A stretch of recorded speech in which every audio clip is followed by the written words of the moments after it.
So, before we start the next talk, which will apparently feature a lot of charts, I just wanted to announce that the closing ceremony will be in the Pirouette room, so in the other room, right after this talk, actually. And here we have Herbert Kohlmüller with a radio interference structure and its security mechanism.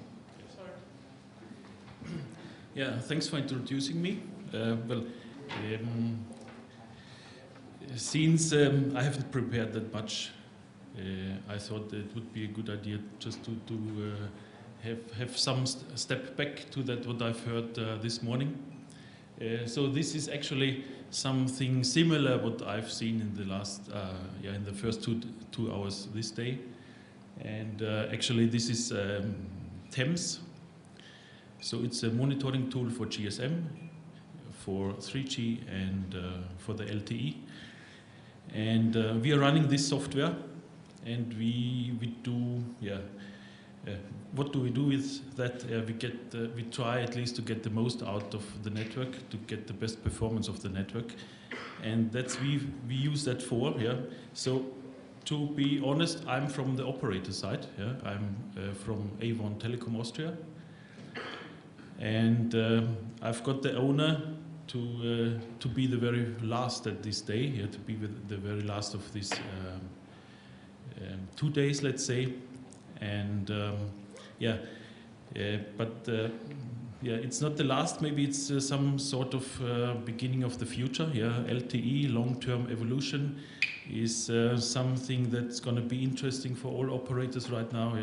So the LTE the GSM story has more or less gone, I would say. So from operator side, the GSM is somehow treated as getting the money from it.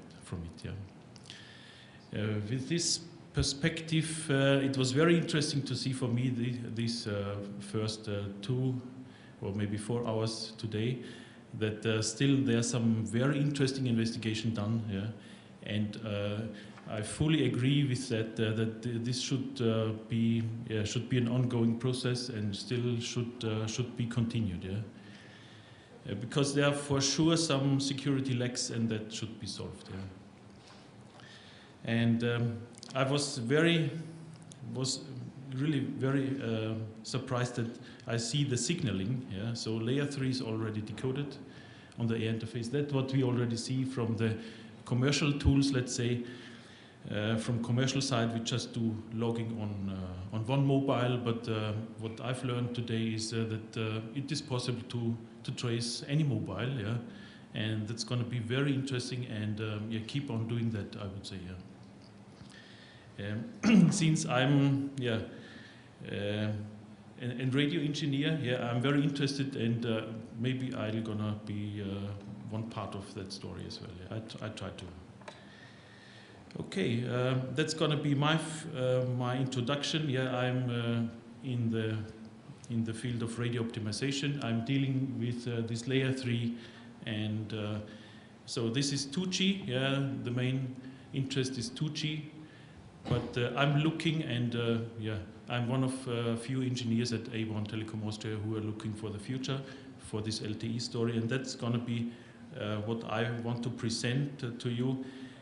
And that's this LTE radio interface and its security mechanism. Since I'm not the security expert, I try to get somehow deeper in that subject, but I'm not the expert, I have to admit. I'm more the radio expert. So we will go through the content anyway. So it's more or less the basics. It's not that deep. Also the deep things are available. And let me take some comparison of the 2G, 3G and LTE network in the packet domain. So circuit domain seems to be something different, but as the LTE is packet only, from the beginning packet only, we just can compare the 2G, 3G and LTE in the packet domain basically from the beginning. And we have different namings for the BTSs, or the base transceiver station. In 3G we call that node B, and in LTE, since it is somehow an evolved involved system, it's called involved node B. We've got some controlling station on the 2G side. We've got some controlling station on the 3G side, and that's hopefully an advantage. We haven't got that for the LTE side. So the controlling station has somehow moved to the eNode B, or let's say even to the serving gateway. And this gives us some advantages, since this RNC and the BSC, they need to do something that costs time, and we need to spare some time, since we want to get more throughput, we want to be more reactive, and we need to save some time. And for the 2G and 3G, we've got the serving GPRS node. It's called SGSN, and after that we've got, or maybe several of them, to carry all the traffic in the network. And we got the gateway GPRS support node, or let's say the GGSN, which is then the gateway to the World Wide Web. And we've got something similar in LTE, so nothing new, let's say, but well, definitely they compared to 3G, it's really somehow different. We call that the core network, or to distinguish, the LTE is in reality the RF, let's say. So it's the RF, and it's not the core network. So the long-term evolution is in fact only this the radio part, and this involved packet core, is this core element, are these core elements, and the core elements, they consist of what we already know, so some mobility management entity, to get the handover up and running, or to see where's the mobile in idle mode, we get some, so this the connection to this eNode B is through some S1 interface, and the S1 interface can be distinguished between two. It's on the one hand the mobility management, and on the one hand it's the user traffic. And the user traffic goes through this serving gateway. So this is the serving gateway. There's a connection between those two, the mobility management entity and the serving gateway, and it's called the S11 interface. There's some sort like the VLR and the HLR, in the GSM and 3G world, and here it's called the home subscriber server, where all the quality of service and the keys maybe are stored in. From this serving gateway with the S5 interface, we go to this public data network gateway, and then through that to the internet.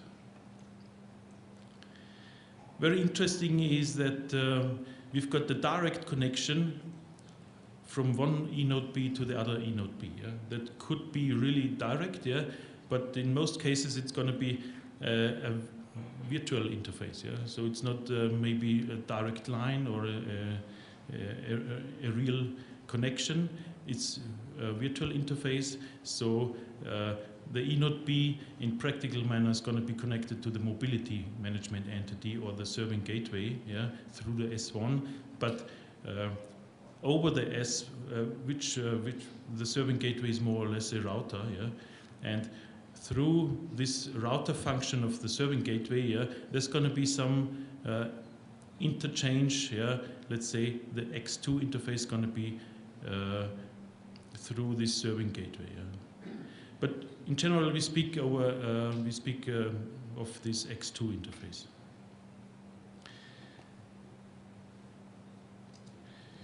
The requirements from the next generation look like that. So it's going to be internet. The service is going to be internet.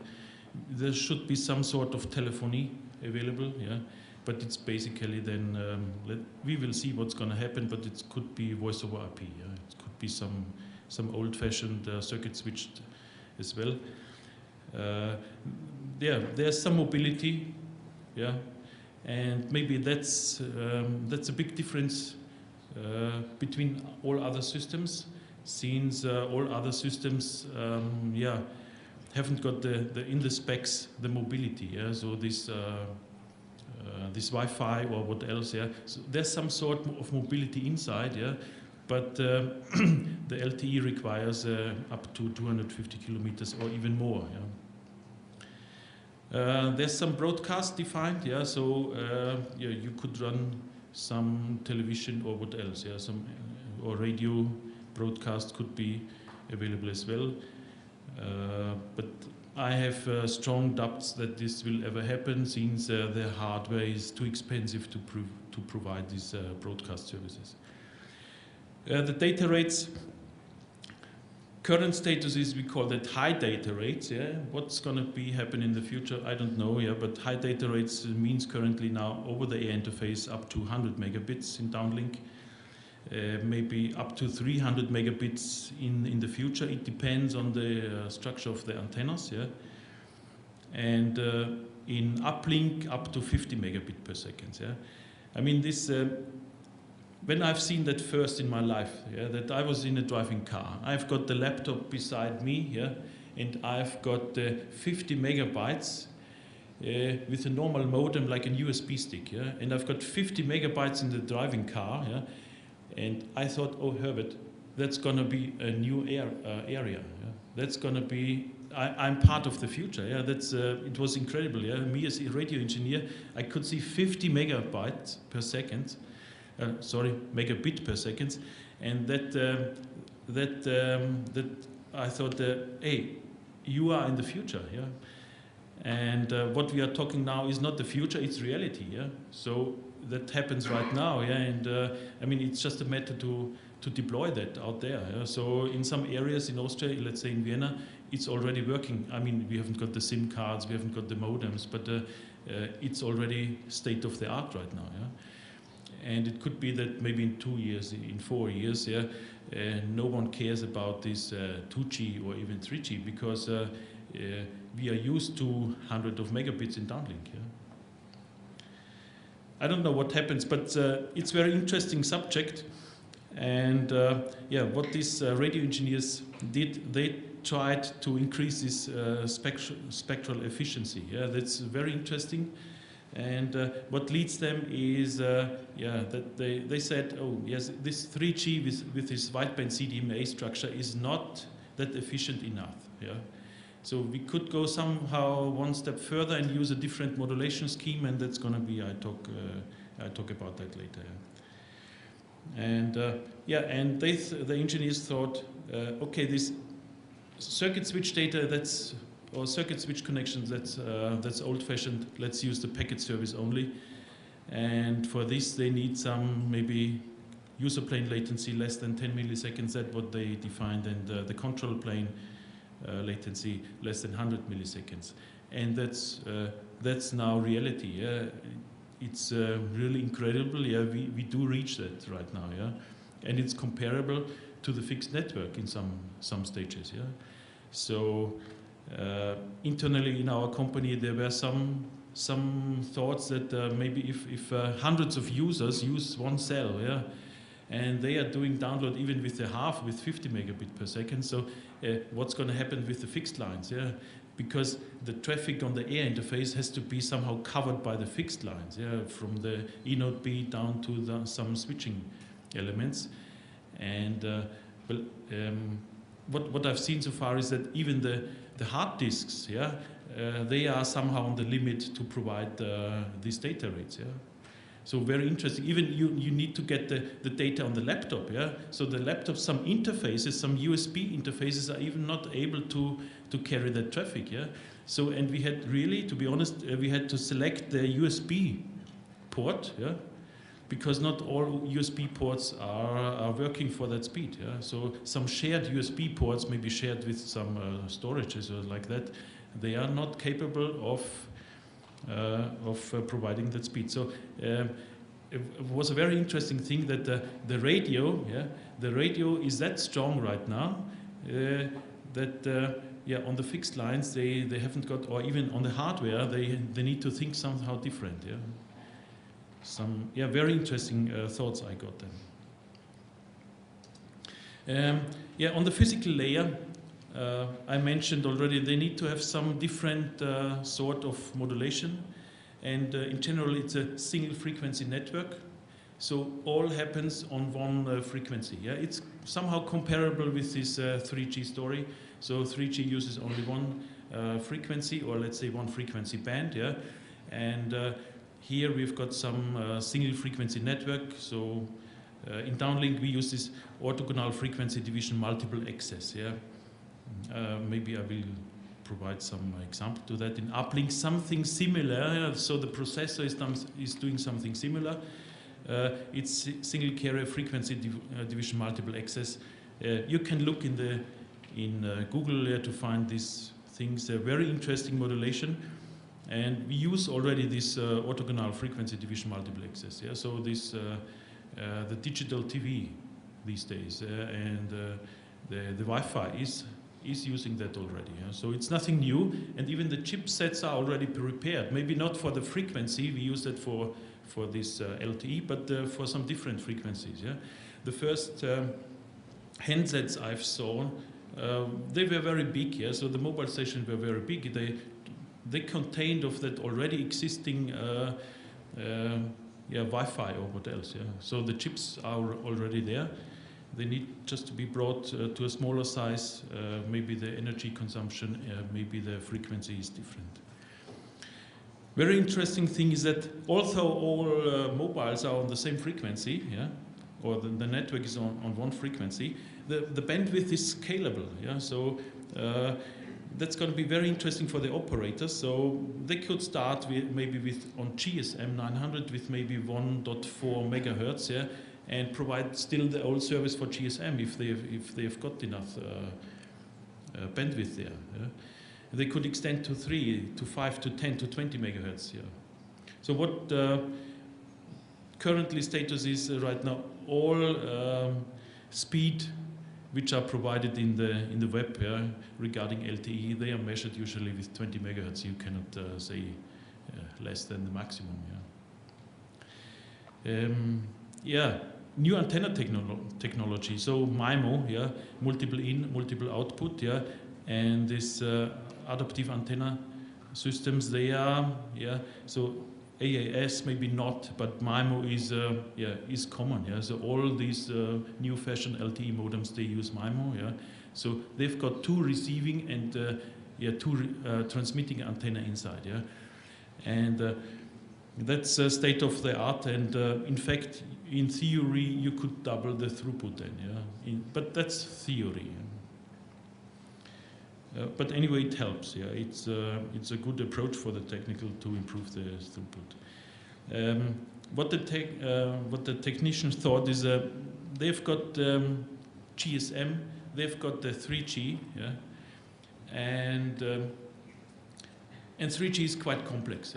To be honest, it's too complex. From the operator side, I mean, from the operator technician side, it's too complex.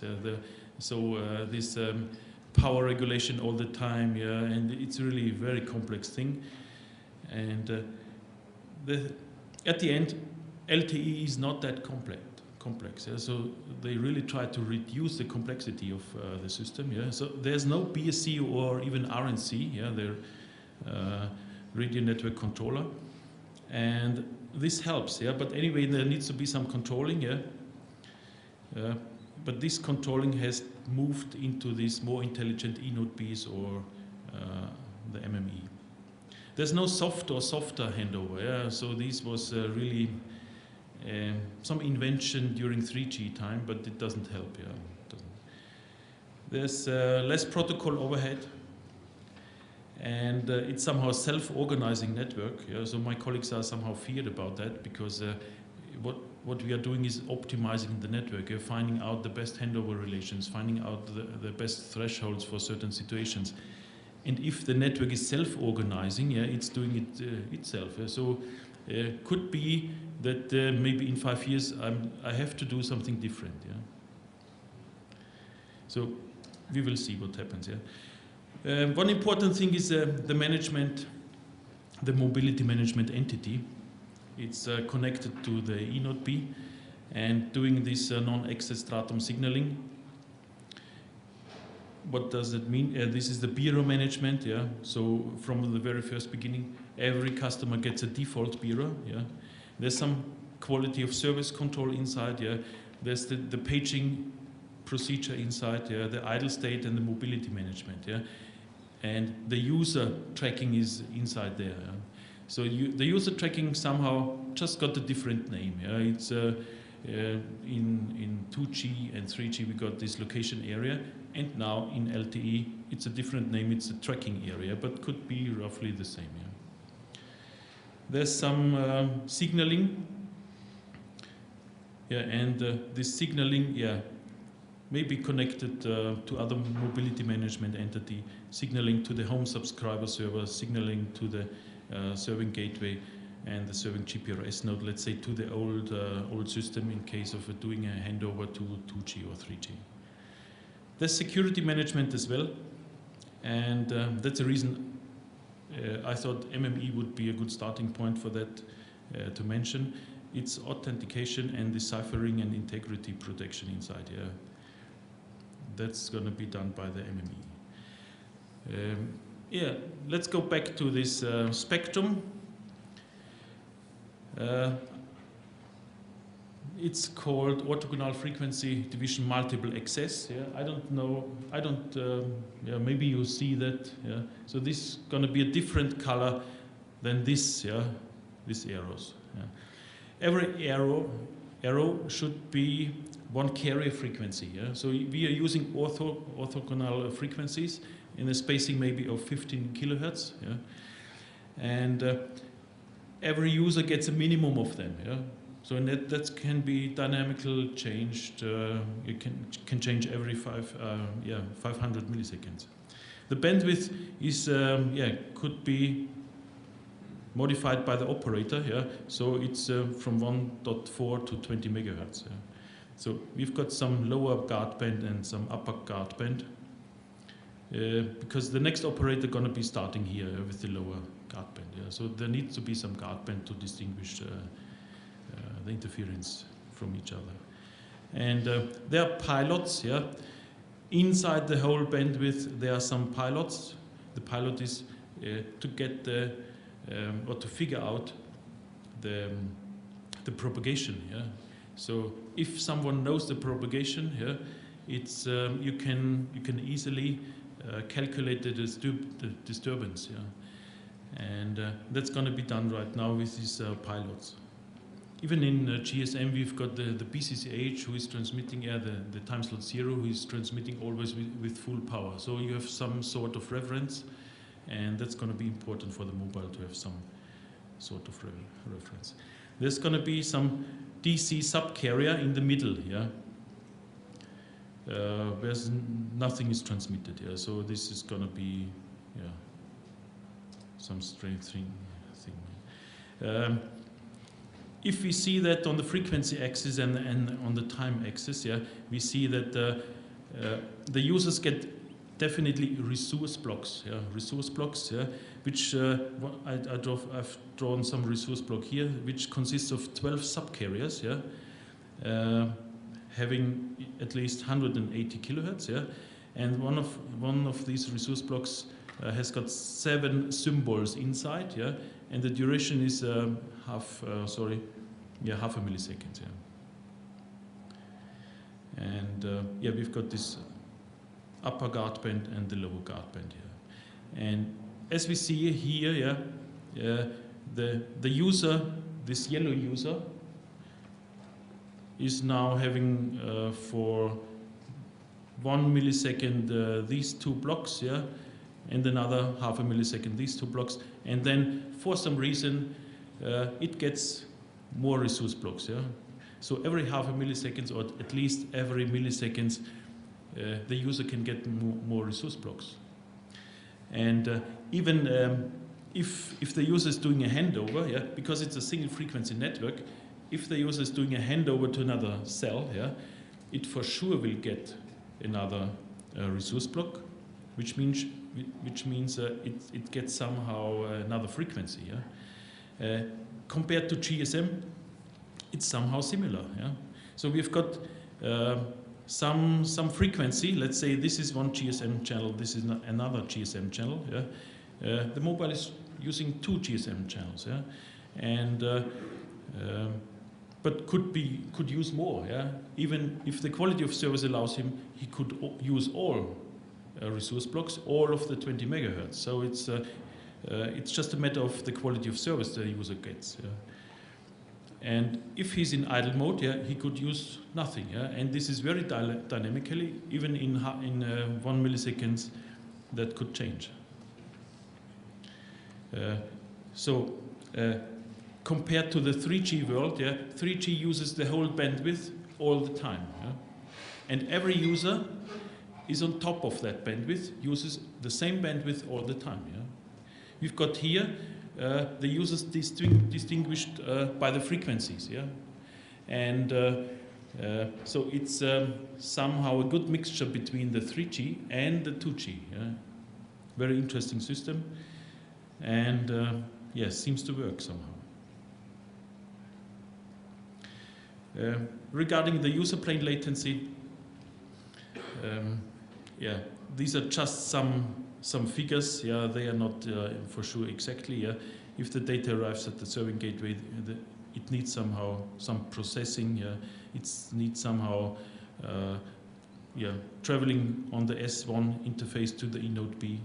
In the eNode B, some processing. Yeah, at least we have got some latency from above or around 5 milliseconds to 20 milliseconds. Yeah. That's going to be happen right now. There's some, yeah, inside the application. Yeah, if we consider upper layers, then yeah, there could be some application to yeah, some process to figure out some disturbed packets, some disturbed messages. Yeah. Yeah, the control plane latency compared to 3G. Yeah, on 3G we've got several states here, and that's not that complicated now in the LTE. In LTE we've got just 2 states. Yeah, even idle. Yeah, there's, to be honest, there's a third state. Yeah, disconnected or switch off. Yeah, but yeah, we've got idle, and we've got that it's doing something. Yeah, and yeah, this transition is very fast. Yeah. No, sorry, there's something wrong. Yeah, so I just copied that. Yeah, so it's definitely wrong. Yeah, it's RRC connected, yeah. And it's not registered. It's connected and doing something. It's transferring data. And yeah, this is much more faster than we've got right now. Yeah, for 3G. Yeah? You need to wait at least half a second. Yeah, roughly. Yeah, the data are coming through the pipe to your mobile. Yeah, that's quite a long story. Yeah, at least at the very first beginning. Yeah. I always complain about that, but my colleagues do not believe that it's too late for me. There are some IDs inside the LTE. Yeah. Yeah. In the network, you've got this PLMN ID, so nothing will change here. So that already exists. Yeah. So what's going to be new is this involved packet service BIRA ID. So there are some BIRA. Yeah. We know already some interactive BIRA, some background BIRA or what else. Yeah. So and they all get some ID. We've got the network entities. I mean, that's nothing new. We know already the physical cell ID. Yeah, we can trace that more or less. Yeah. There's some tracking ID which consists, or in former times was this location area. And the EMI, yeah, the EMI is well known. This GUMI is yeah, some sort of MNC, MCC and MMEI. nothing really new. Yeah, in the involved UTRAN, what is new here? Yeah, there's some sort of random value having 4 bits. Yeah, and all other things maybe are not that new. Yeah. In the user equipment, the IMSI, well known. Yeah, this TMSI, TMSI. Yeah. The EMI, yeah, and this GUTI. Yeah.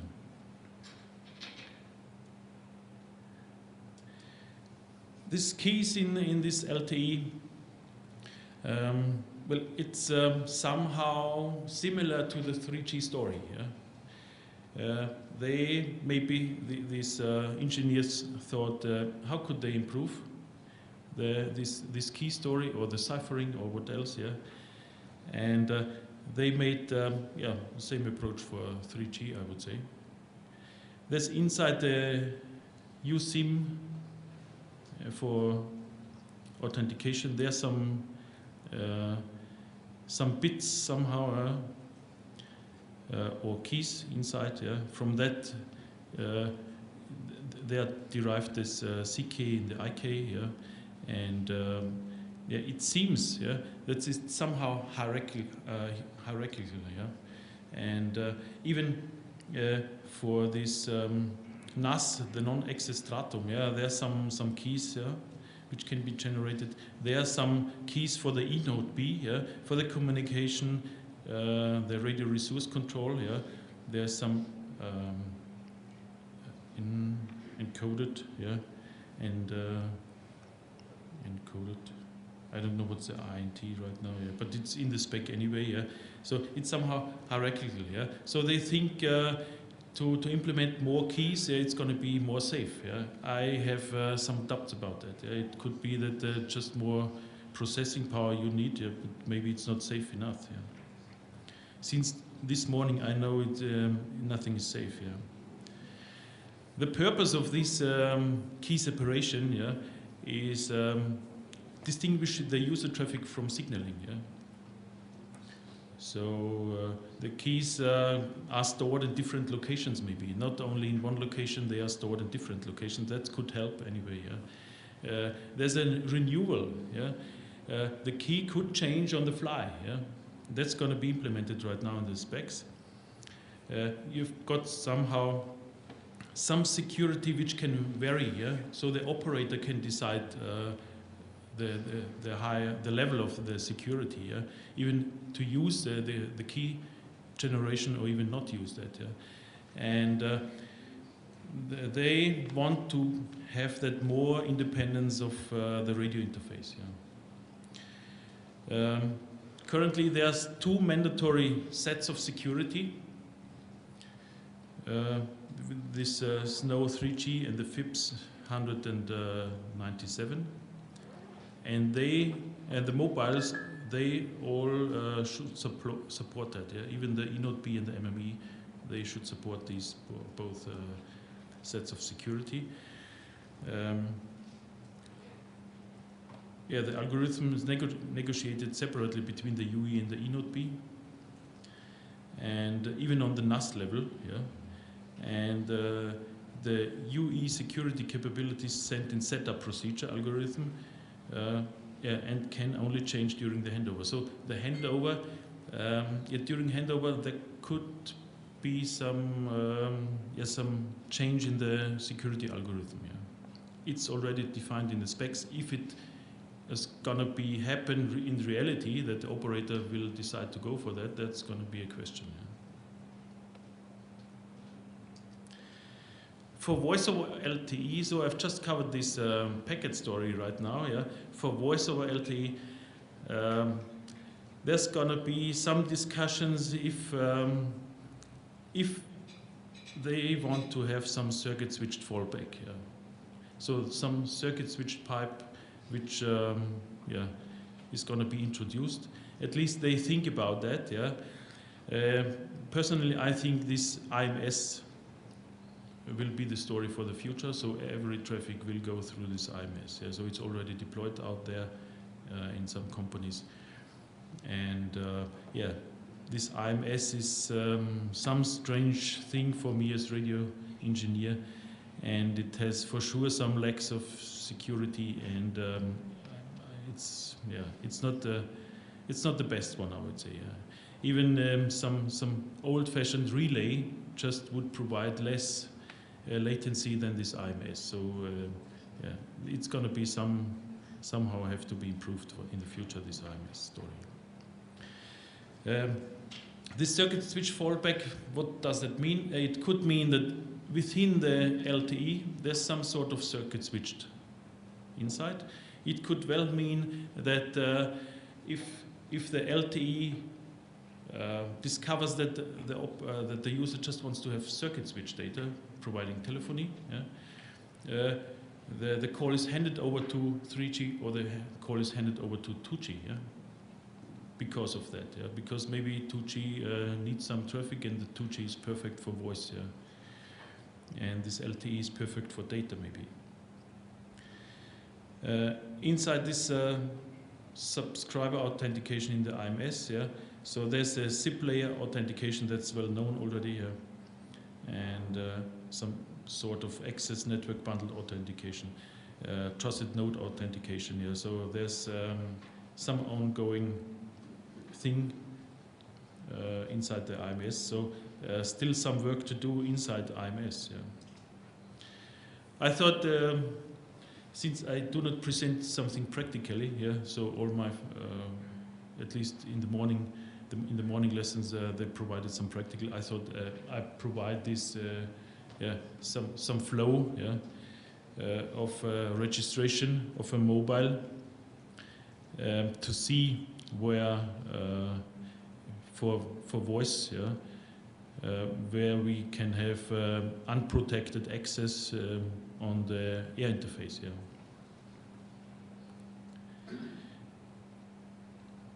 I mean, basically, I think it's nothing new, since this is somehow a sort of voice over IP. But there exists on the air interface some unprotected areas.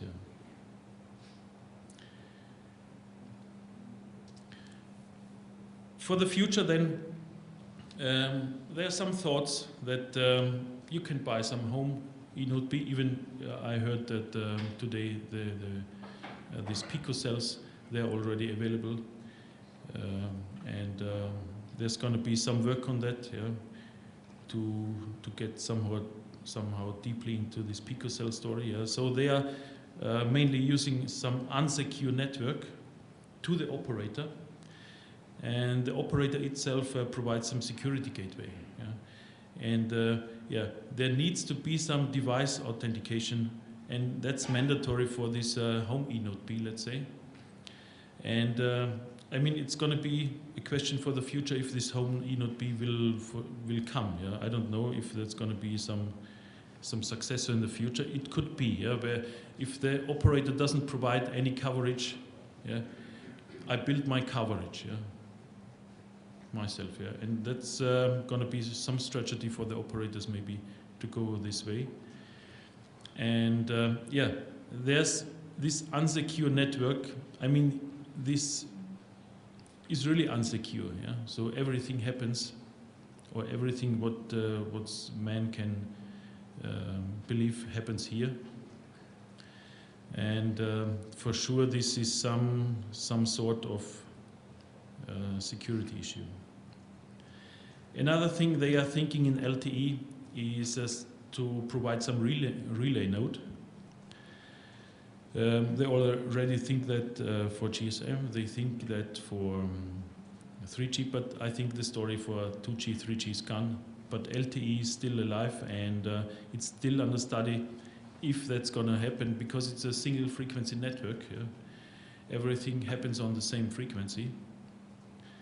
It could be that a mobile, I mean, not my one, but some other mobile could interact as a relay, and forwards the packet to the user, or vice versa, then to the real network. I don't know what if that really happens, because this relay node, that's going to be some security issue. And inside the relay node, that there can happen everything you can imagine. So basically, that was it. Yeah. If you want to contact me, just contact me.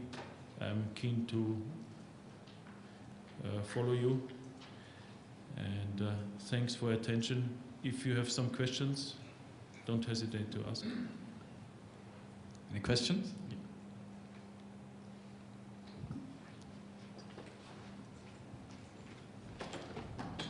Sorry. I have a question regarding the diagram you show us. I've seen that the IPsec tunnel was terminating on the mobile device. I had the impression that they were terminated on the eNode B, that they were going from the eNode B to the gateway, but you mean from the IPsec? Yeah, I know what you mean. Yeah. For example, this one. Yeah. From the eNode B to the serving gateway. Yeah, but the question is the IPsec tunnel terminated on the user device or in the eNode B? Coming from the network. Yeah, there exists different approaches. Yeah. Okay. So it could be in the eNode B. Mm-hmm. That's going to be implemented right now. It could be well in the so maybe on higher layers then. Yeah. So the application requires some IPsec then on the user equipment.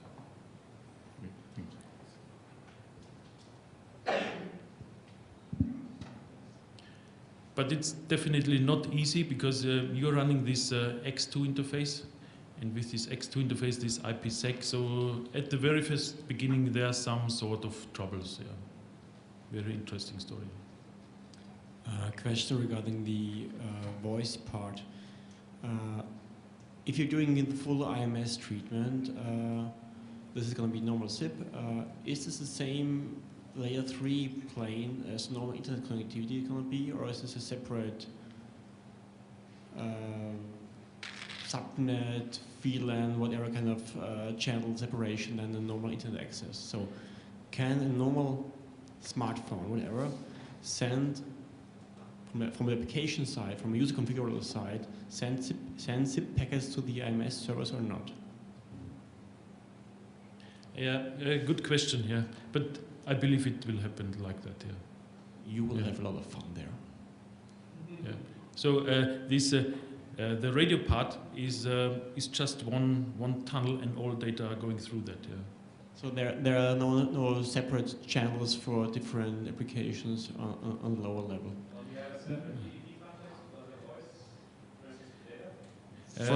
We do not call that PDB context. It's another bureau. Yeah.